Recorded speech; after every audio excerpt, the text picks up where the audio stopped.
Welcome back, readers. So, the past few days, we've thought about how to start a mystery and how to make strong predictions, and you've been doing such a great job.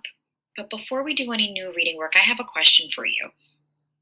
Will you think back to a time in your life when something was hard for you, something that has nothing really to do with school? Maybe it's like learning to play a new video game or learning to do a cool new trick on your skateboard or something at soccer or gymnastics or at home. So just think for a second, something that was a challenge for you. And my question is, what did you do to deal with this challenge?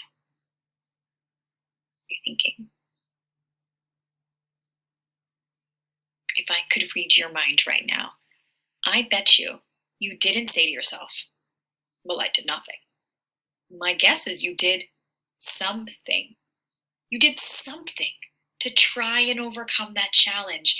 And that's true in life, but that kind of idea is the same for reading and in our books. So, readers, today I want to teach you not only do you know how to do all of this brilliant reading work, but also to take action when parts get tricky, because you will come to parts of your books or start new books that feel tricky. And when a text is tricky, you cannot just sit back and do nothing. You have to use strategies that can help you deal with this problem. So, can you think about over the past few days some of the problems that have been tricky in your reading life? What was hard?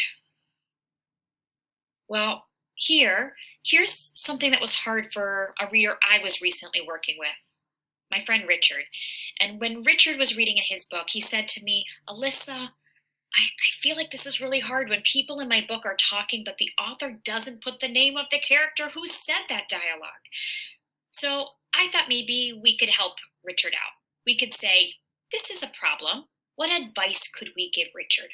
I'm going to read a part from our read aloud, a part where sometimes the character's name isn't included, so we're not totally sure who said which piece of dialogue. What advice would you give Richard? How could we help Richard solve this problem, to take action? Are you ready to do some thinking? Maybe it's a strategy you have. Maybe we even invent one together. I know. I mean, we didn't think you had him, Dink said, but did you pick him up? Maury nodded, swallowing. Sure, I picked him up, 7 o'clock sharp. I was there with my sign saying Wallace. The guy spots me, trots over, and I take him out to my taxi. He climbs in carrying a suitcase. Kind of spooky guy. Dressed in a hat, long raincoat, sunglasses at night. Doesn't speak a word. Just sits. Spooky. Did you take him to the Shangri-La Hotel? Dink asked. Yep, those were my orders. Guy didn't give any directions. But it would have been nice if he'd said something. Pass the time, you know? A lot of people, they just chat just to act friendly. Not this one. Quiet as a mouse in the back seat. Maureen wiped mayonnaise from her fingers and lips. Who is this Wallace fella anyway? He's a famous writer, Ruth Rose said. Okay, I'm going to stop right there because there were some lines of dialogue where there were character names, but sometimes there weren't. So, can you think for a second? You can even pause here if you want to. What advice could we give Richard? How can we help Richard take action with this tricky challenge?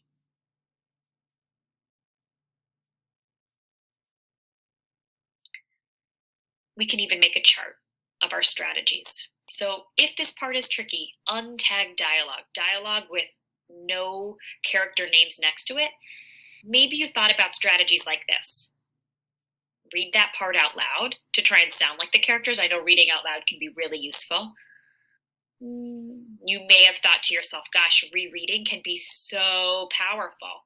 Reread that part to figure out what would make sense. Maybe you thought about like how the character usually talks, like their personality.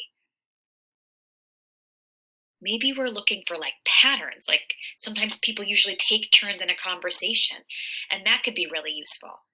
I mean, I think we really helped Richard come up with some really useful strategies so he can do something. He could take action with this tricky challenge in his book. But you probably have other challenges. Maybe you have this one, but you probably have encountered other challenges, whether it's reading a mystery or any book. Maybe your challenge was you weren't really sure it was important at the beginning of a book. Or maybe you're facing a challenge like it feels hard to reread in an ebook. Or maybe you're facing a challenge like it's harder to remember now that your book is getting longer, all the stuff that's happened. No matter what, you need to take action.